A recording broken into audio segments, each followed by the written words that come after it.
Salam pemirsa, senang rasanya kita bisa berjumpa kembali bersama saya dalam pembahasan buku Yesus Nama di Atas Segala Nama. Buku ini ditulis oleh Nyonya Ellen G. White yang dalam tulisan lain Yesus adalah Alfa dan Omega, pencipta langit dan bumi, pemberi setiap pemberian yang baik dan sempurna, dan pemikul beban besar kita. Kepada mereka yang hancur oleh dosa, Dia menawarkan juru selamat yang sempurna, perantara yang agung, perantara yang maha kuasa, dan kapten keselamatan kita. Ya, ini adalah ajakan untuk kita. Biar kita selalu mempunyai akan hati untuk datang kepada Tuhan. Mempunyai hati yang terbuka untuk menceritakan semua itu kepada Tuhan kita. Dan biar semua yang kita hadapi sekarang ini, boleh kita berikan itu kepada Tuhan kita. Sehingga Tuhan Dia dapat membantu kita. Biarlah semua itu kita lakukan dengan sukacita, dengan tulus, sehingga itu semua dapat membawa kita kepada sukacita. Kita akan masuk dalam pembahasannya dengan judul Sumber Kebenaran. Ayat intinya terdapat dalam Yohanes 17 ayat 17. Kuduskanlah mereka di dalam kebenaran, firman-Mu adalah kebenaran. Dengan perantaraan alam, dengan perantaraan bayangan dan simbol, dengan perantaraan segala nenek moyang dan nabi-nabi, Allah telah berbicara kepada dunia.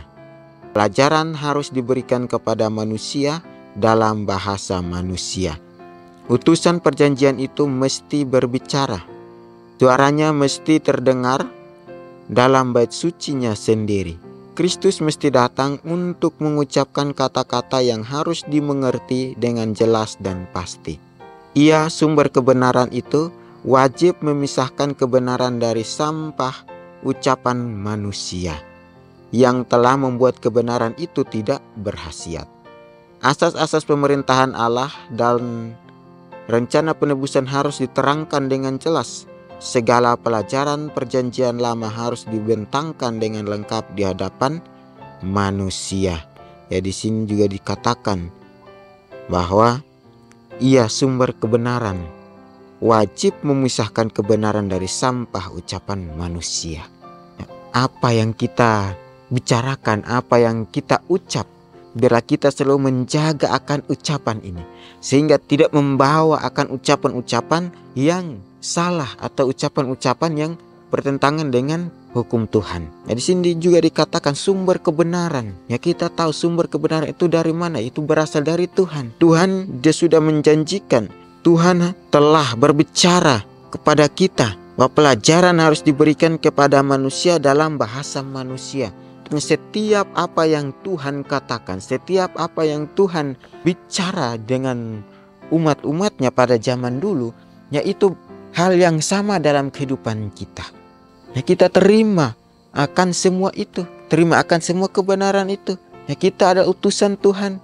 Biar kita selalu mempunyai kesempatan atau kita selalu mempunyai akan hal-hal yang Tuhan inginkan dalam kehidupan kita, sehingga kita juga bisa membawa itu kepada orang lain. Ya, dengan bahasa kita, ya Tuhan tadi katakan bahwa pelajaran harus diberikan kepada manusia dalam bahasa manusia. Artinya bahasa kita sehari-hari itu yang kita ucap, ya, yang kita bagikan kebenaran melalui bahasa-bahasa yang kita punya. Tetapi bahasa yang baik, bahasa yang benar, sehingga mereka juga pahami apa yang kita bicarakan, apa yang kita maksudkan. Ya, semua kebenaran. Ya, biar kita banyak kekurangan, kita banyak kelemahan, tetapi jika kita mau betul-betul datang kepada Tuhan, maka Dia sumber kebenaran itu. Dia akan memberikan kita kekuatan, Dia memberikan kita hikmat, sehingga kita dapat menjalani akan semua ini dengan penuh sukacita. Kita dapat menjalani ini dengan rasa syukur. Ya, di sini juga dikatakan bahwa utusan perjanjian itu mesti berbicara. Suaranya mesti terdengar di dalam bait sucinya sendiri. Ya, kembali lagi Tuhan ingatkan kepada kita. Ya, utusan itu harus berbicara. Ya, siapa utusan itu? Ya, kita.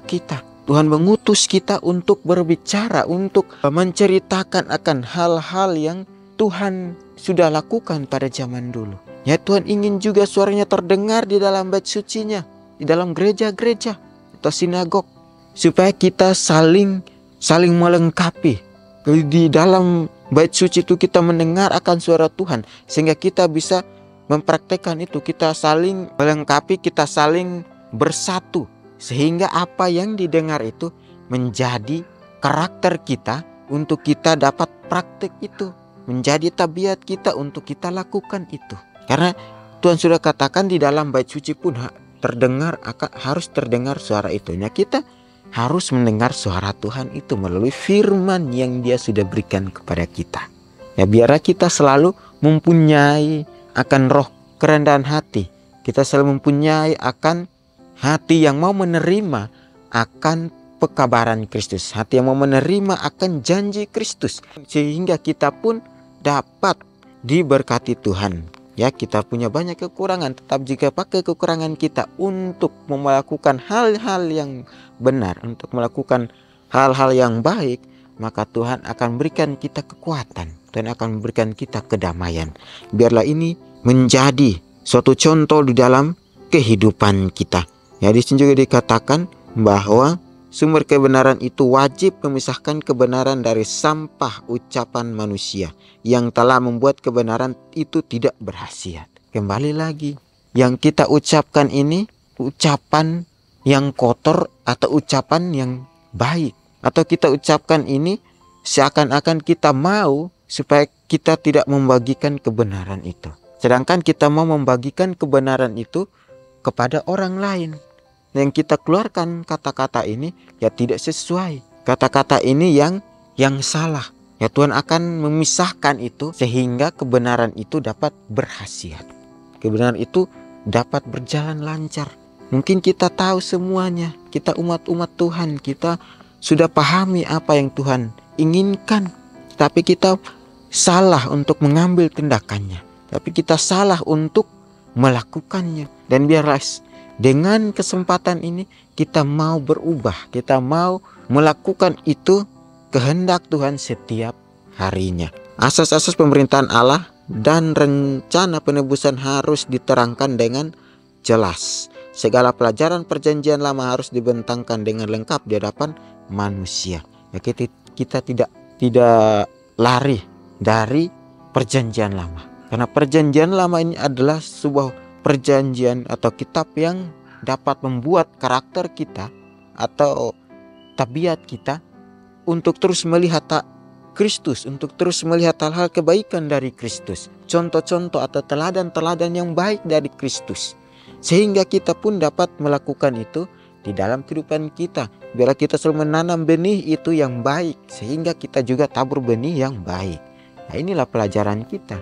Biarlah kita selalu menerima kebenaran itu. Kita harus mencari dan kita harus mendapatkan akan sumber kebenaran itu. Ya, siapa sumber kebenaran itu? Ialah Kristus sendiri. Di kalangan orang Yahudi masih ada jiwa-jiwa yang tetap kuat, para keturunan keluarga kudus yang olehnya pengetahuan tentang Allah telah terpelihara selama ini. Orang-orang ini masih mengharapkan janji yang telah diberikan kepada nenek moyang. Mereka memperkuat imannya oleh berpegang teguh pada kepastian yang diberikan dengan perantaraan Musa. Tuhan Allah akan membangkitkan bagimu seorang nabi dari antara saudara-saudaramu sama seperti aku. Dengarkanlah dia dalam segala sesuatu yang akan dikatakannya kepadamu. Kisah Para Rasul 3 ayat 22.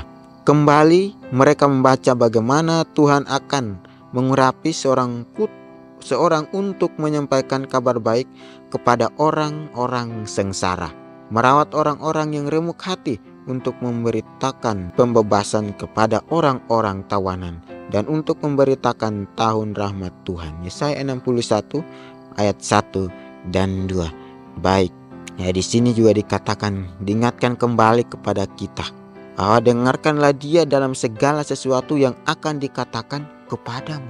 Jika kita tidak mau mengizinkan hati kita untuk dia masuk dalam kehidupan kita, maka kita tidak mau, berarti kita tidak mau menerima akan perkataan itu, atau kita tidak mau menerima kan ucapan itu dari Tuhan. Di sini juga dikatakan kembali mereka membaca bagaimana Tuhan akan mengurapi seorang untuk menyampaikan kabar baik kepada orang-orang sengsara, merawat orang-orang yang remuk hati, untuk memberitakan pembebasan kepada orang-orang tawanan, dan untuk memberitakan tahun rahmat Tuhan. Kembali ini dikatakan kepada kita semua, umat-umat Tuhan. Ya, Tuhan akan mengurapi seorang untuk menyampaikan semua ini kepada orang-orang yang ditawan atau orang-orang yang remuk hati, yang sengsara, memberitakan tahun rahmat Tuhan. Artinya Tuhan mengutus dia, artinya dia sudah siap untuk memberitakan semua itu kepada orang-orang itu. Ya, kita yang berada sudah menjadi murid-murid Tuhan atau menjadi umat-umat Tuhan. Kita tidak mau pakai kesempatan itu. Kita tidak mau pakai waktu yang diberikan karena kita tidak mau menerima dia. Kita tidak mau mengundang dia untuk masuk di dalam kehidupan kita. Karena itu akan bertentangan dengan kedagingan kita, dengan keinginan-keinginan kita. Tetapi jika orang yang betul mau menerima, maka dia akan lakukan itu. Dia akan memberitakan itu kembali di dalam kehidupan kita. Kita sudah menjadi anak-anak Tuhan. Biar kita mau menerima akan pekerjaan ini, sehingga kita pun dapat bersama-sama, kita dapat saling mengisi, kita dapat menguatkan satu sama lain, bahwa Tuhan sudah memberikan kita janji, Tuhan sudah memberikan kita kekuatan untuk kita dapat melakukan itu. Dan biarlah semua yang Tuhan berikan dalam kehidupan kita mau lakukan itu di dalam kehidupan kita. Di sini dikatakan mereka membaca bagaimana ia akan menegakkan hukum di bumi, bagaimana pulau-pulau harus mengharapkan pengajarannya, bagaimana orang-orang kafir harus datang ke dalam terangnya, dan raja-raja ke dalam cahaya yang terbit baginya. Sangat luar biasa ya pelajaran ini.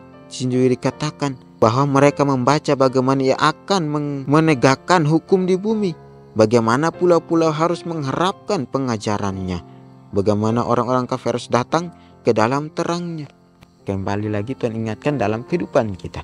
Kita mau menjadi terang itu, kita mau menjadi pembawa terang, atau kita mau menjadi malah membawa akan malapetaka kepada mereka. Sedangkan mereka mau untuk mendengar, mereka mau untuk datang kepada Tuhan. Jika orang-orang yang mau menerima Kristus, jika orang-orang yang sudah menerima akan perkataan Tuhan, dia dapat bersuka cita.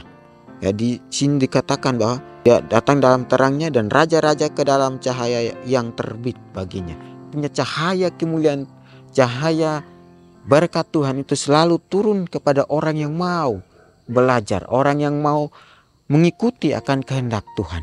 Dan biar semua itu kita datang kepada Tuhan untuk kita menyatakan akan sifat-sifat kita atau kesalahan-kesalahan kita. Ya, kita manusia lemah, kita manusia berdosa, tetapi kita mau melakukan sesuatu yang benar, maka Tuhan akan menolong kita. Ya, perkataan Yakub menjelang akhir hidupnya memenuhi mereka dengan harapan tongkat kerajaan tidak akan beranjak dari Yehuda ataupun lambang pemerintahan dari antara kakinya sampai ia datang yang berhak atasnya. Kuasa Israel yang telah kian lemah itu menyaksikan bahwa kedatangan Mesias sudah dekat. Nubuatan Daniel melukiskan kemuliaan pemerintahannya di atas sebuah kerajaan yang akan menggantikan semua kerajaan duniawi. Dan kata Nabi, kerajaan itu sendiri akan tetap untuk selama-lamanya. Sementara hanya sedikit orang yang mengerti sifat pekerjaan Kristus. Ada suatu harapan kalayak ramai mengenai seorang raja yang berkuasa, yang akan mendirikan kerajaannya di Israel, dan yang akan datang selaku seorang pelepas bagi bangsa-bangsa. Ya, ini juga kembali mengingatkan untuk kita selalu mempunyai akan hati untuk menerima semua janji yang Tuhan berikan. Dan biarlah kita mempunyai akan hati yang mau menerima akan kebenaran itu. Ya, di sini dikatakan bahwa sementara hanya sedikit orang yang mengerti sifat pekerjaan Kristus. Ya, begitu banyak orang manusia di dunia ini, tapi sedikit yang mengerti akan sifat pekerjaan Kristus. Ya, ya kita pun diminta bagaimana kita harus mengerti, kita harus pahami betul pekerjaan Kristus. Ya kita pun turut mengambil bagian di dalam pekerjaan Kristus. Ya, masanya sudah tiba manusia yang telah menjadi lebih merosot keadaannya sepanjang zaman pelanggaran memerlukan kedatangan penebus itu. The Desire of Ages, halaman 34. Ya sangat luar biasa. Jika kita mempunyai keadaan yang buruk, kita mempunyai pelanggaran atau dosa, kita datang kepada Tuhan, maka Tuhan akan membantu kita.